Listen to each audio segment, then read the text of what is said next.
महाशिव तिवरदेव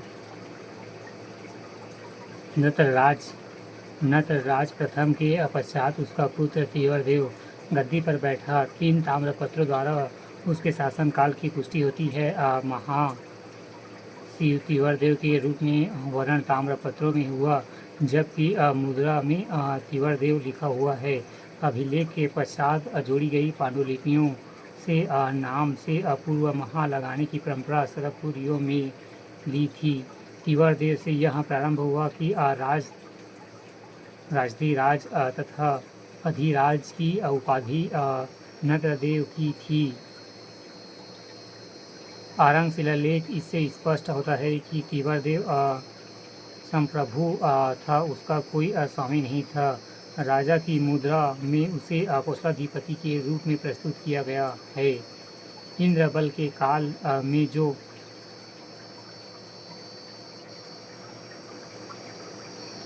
छोटा सा भाग पांडुवंशियों के अधिकार से आया था, वह तिवरदेव के काल में पूर्णतः को प्राप्त कर चुका था। कौशल क्षेत्र के अंतर्गत आने वाले छोटे बड़े प्रमुखों को उसकी अधीनता स्वीकार कराई। न केवल दक्षिण कौशल वरन उससे लगे हुए उड़ीसा अन्य भागों पर भी तिवरदेव में सैन्य अभियान किया।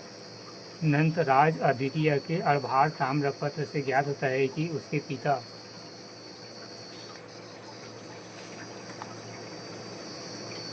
तिवरदेव ने कौशल संपूर्ण के अलावा उत्कल और अन्य प्रांतों पर शक्ति के बल पर विजय प्राप्त की थी। स्वाभुज पराक्रम पराजिता सकल उत्कल आदि मंडल अधिपत्य प्राप्त महातम्यस्य डॉक्टर अजय मिश्र शास्त्री ने लिखा। तिवरदेव ने थोड़े समय के लिए सही मगर उड़ीसा के एक भाग पर शासन स्थापित किया। तिवरदेव के पुत्र नन्नाराज द्वितीय उत्कल मंडल पर शासन करने का दावा नहीं करता। तिवरदेव वैष्णव धर्म का अनुयायी था।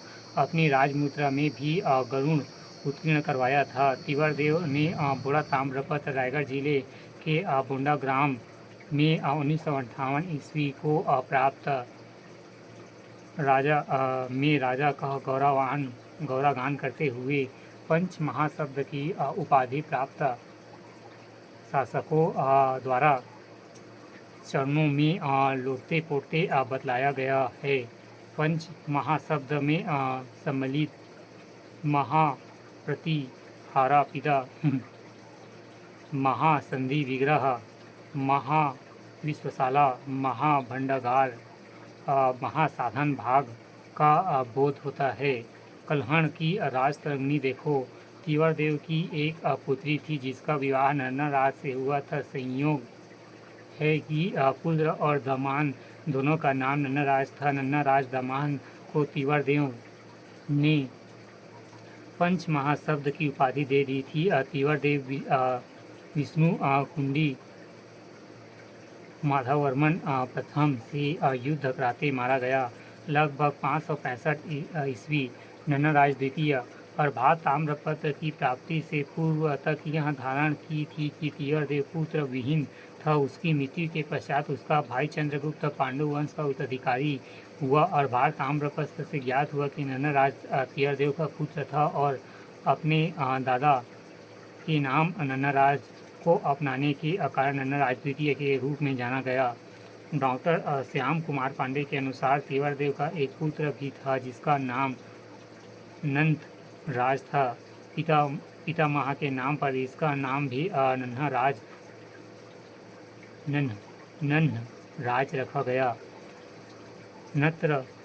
नटराज जिन्हें महानटराज भी कहा जाता था, अपने बारे में उल्लेखित करवाए हैं कि वह भगवान विष्णु का परम भक्त था और अपने स्वपराक्रम से उसने कौशल पर अधिकार प्राप्त किया।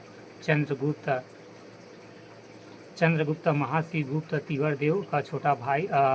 सिरपुर अभिलेख से इनकी जानकारी मिलती है। चंद्रगुप्त को गद्दी पर बैठते समय परेशानियों का सामना करना पड़ा। विष्णुकुंडी के विष्णुकुंडी ने माधव वर्मन से हुए युद्ध में संभवतः तिवरदेव मारा गया। गद्दी पर बैठने के बाद चंद्रगुप्त को अपने सामंतों को काबू में रखना था। माधववर्मन द्वारा जीते गए प्रदेशों को फिर से प्राप्त करना था। चंद्रगुप्त ने अपने पराक्रम को यह कार्य संपन्न किया और अपने पुत्र हर्षगुप्त को उस क्षेत्र का शासक नियुक्त किया। चंद्रगुप्त को शासन करने के लिए मात्र 5 साल मिला।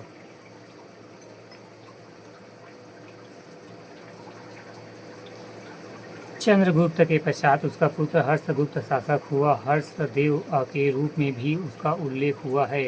पूर्वी कौशल प्रदेश पर उसका शासन था। मौखरी सूर्यवर्मन की पुत्री वात्सा से इसकी शादी हुई थी। एक शक्तिशाली व प्रतिष्ठित राजवंश की कन्या से विवाह कौशल के राजा को और अधिक महत्व दिलाने वाला था। हर्षगुप्त की मृत्यु जल्दी हो गई। हर्षगुप्त वैष्णव मतलम्बी था। इसकी स्मृति से सिरपुर में विष्णु मंदिर बनवाया गया, जो आज भी लक्ष्मेश्वर मंदिर के रूप में विद्यमान है।